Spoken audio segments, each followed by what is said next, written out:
Hey guys, what is up? Mike here. Thanks for tuning in to another video. So the question I want to answer in this video is, as UX designers, as UI, UX designers, should we be following trends?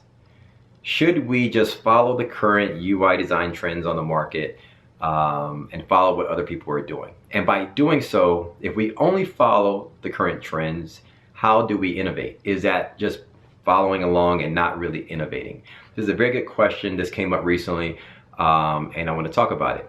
In short, my answer is definitely you should always be following the current trends. And I want to explain this, but there's more to it.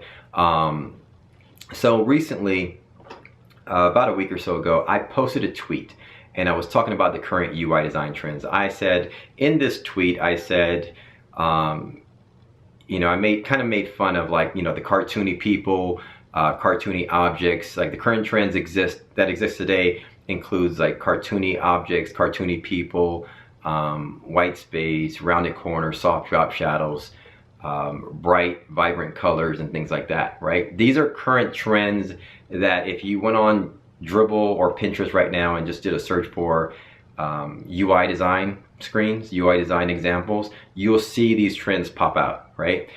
These are current trends that existed over the last couple years or so. And it's abundant, it's out there. These, in my opinion, if you follow design, you follow UI design, in my opinion, when I call these the current UI design trends, this is what I consider to be the most modern look and feel that exists out there, right? And so in this tweet, I said, I don't know how trends come about and how these trends come up, but when they do, we must follow as UX UI designers. And what I was getting at in particular, your portfolio as a UX designer should mimic these trends, right? And I was in this week or so kind of talking about portfolio projects, like, hey, we all have to do an audit of our own portfolio and look and kind of update them.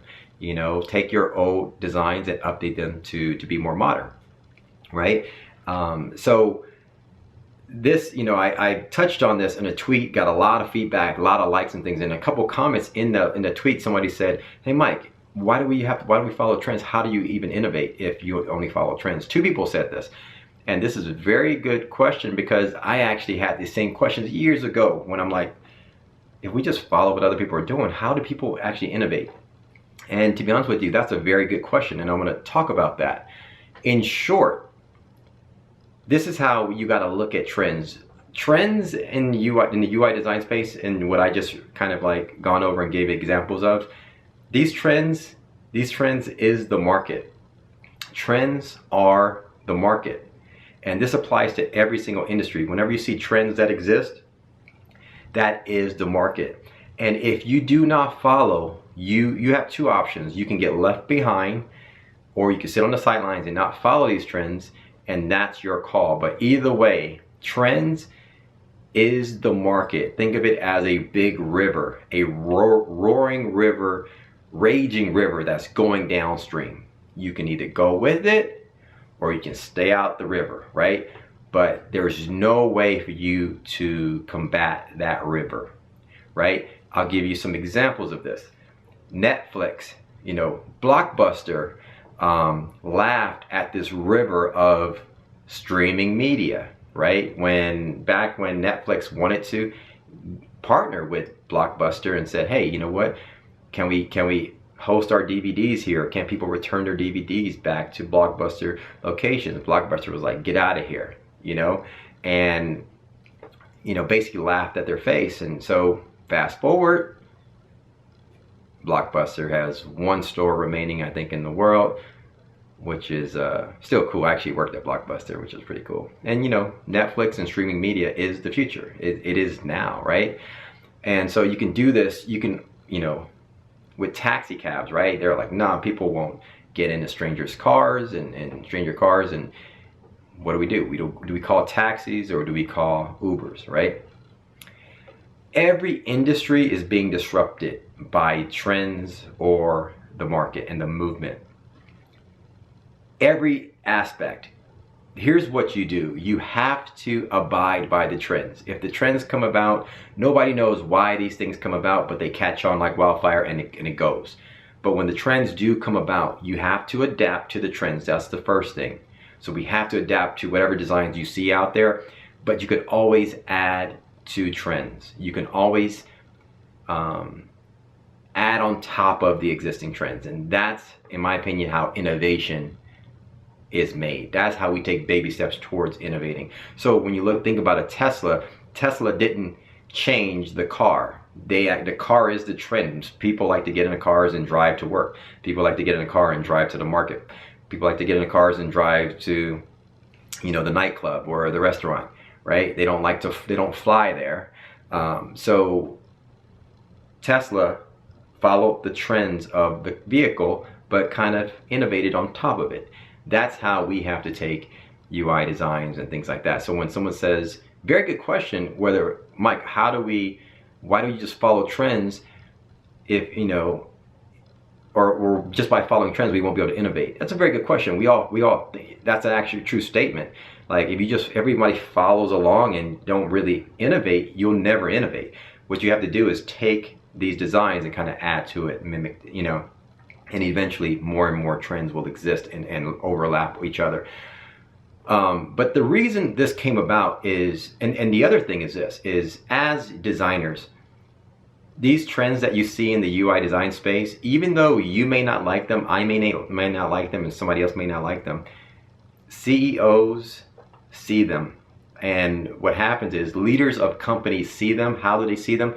They see them when they're out at a conference and they're out and they're being demoed by this startup that's coming out, right? I see it all the time in the corporate world, where a CEO or a top executive may come from some particular conference or whatever, some demo that they had in Las Vegas or whatever. They come back to their location and they speak to their reports, their directors and things like that, and say, hey, you know what?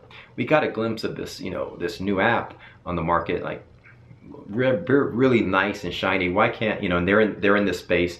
Why can't we, take a look at it, right? And so the directors or whatever, they're the executives who report to the CEOs. It'll trickle down to the team, and you'll get comments like, the CEOs like saw this new software. And so when you look at the software, it's possibly by a startup, where you see the same trends that you saw in Dribbble existed and like was designed. That startup may not be making any money.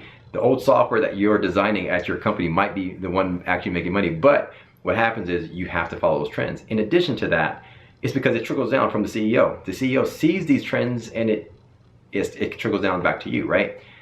What happens is it eventually trickles down to the directors, so hiring managers, UX designers or design directors, recruiters. When they look at your portfolio and these trends don't exist, then we're outdated, right? So you have to play the game. Trust me. And I'm going to talk about this even more. I think I actually did a video on how getting a job and getting in an industry or whatever is a game. You have to play the game. You can make adjustments to the game, you can add to the game, you can kind of mimic, you can do things, but you have to, in order to get in the game, you have to play the game. So my answer to the question is, should we be following trends? 100% absolutely. Okay, if I'm coaching you right now, you have to stop what you're doing, look at your design style, and make sure your design style is matching the current trends that exist. Because recruiters will see it, hiring managers will see it, and it will, other designers will see it, and that's what will keep you in the space in the current times, right? You never want to be seen as outdated. You never want to be seen as a dinosaur and things like that. If you're in this market and you're advancing yourself in this marketplace, you always want to make sure that your designs, your portfolio is up to date with the trends. And how do you innovate? You add on top of it. Once you have a solid foundation of the current trends, start adding little bits and pieces to it, and that's how we innovate further. Anyway, hopefully this video was informative and helpful, and it kind of answered that question. And I think if this is something that crossed your mind, hopefully you can think about applying these trends. All right, thanks for watching the video, guys. If you like the video, like it, share it, comment, And if you want to learn more about what I do and things that I'm doing, there's a lot of changes I'm going to be making on my site, MLUX Academy. Check it out at mluxacademy.com. I'll put a link right there for you to click on if you want to, and I'll talk to you guys soon. Peace.